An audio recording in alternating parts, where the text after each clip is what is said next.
السلام علیکم ورحمۃ اللہ وبرکاتہ۔ دوستوں، میں ہوں قاری محمد آصف اور آج آپ کے لیے بہت ہی اہم اور ضروری دعا لے کر حاضر ہوا ہوں۔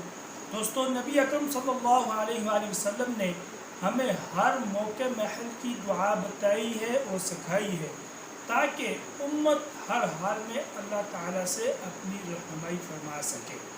دوستوں، سنت دعاؤں کا اہتمام بہت ضروری ہے تاکہ ہمارا ہر کام سنت کے مطابق ہو جائے۔ اس لیے آپ صلی اللہ علیہ وآلہ وسلم نے ہمیں ہر موقع اور محل کی دعا بتائی ہے کہ تاکہ ہم اس دعا کو پڑھیں اور ہمارے کام سنت کے مطابق ہو۔ امام رازی رحمۃ اللہ علیہ کی ایک کتاب میں بسم اللہ کی فضیلت میں بہت سی احادیث ذکر کی ہے، جن میں سے ایک یہ بھی ہے کہ جو بندہ اپنی بیوی کے پاس جائے اور بسم اللہ الرحمن الرحیم پڑھے اور اس جمع سے جو اولاد اللہ تعالیٰ دے گا تو اس کے اور اس کی اولاد کے سانس کے گنتی کے برابر نیکیاں نامہ اعمال میں لکھی جائیں گی۔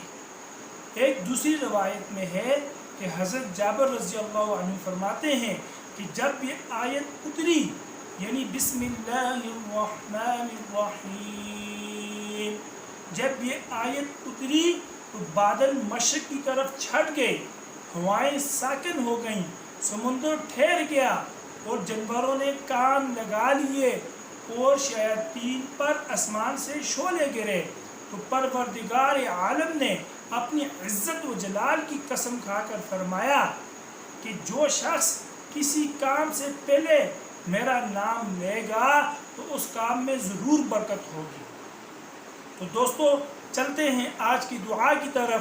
اس سے پہلے ہمیشہ کی طرح ایک ریکویسٹ ہے کہ جن ساتھیوں نے چینل کو سبسکرائب نہیں کیا ہے وہ لازمی سبسکرائب کریں تاکہ مزید ویڈیوز بھی آپ تک پہنچ سکے۔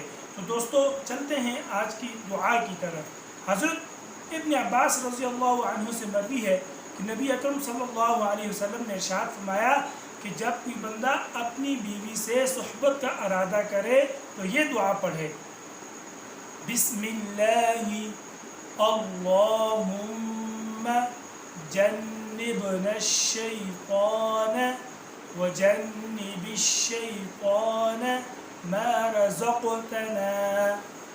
بسم اللہ اللہم جنبنا الشیطان وجنب الشیطان ما رزقتنا۔ اے خدا، ہمیں اور جو ہمیں اولاد دے اس کو شیطان سے بچا۔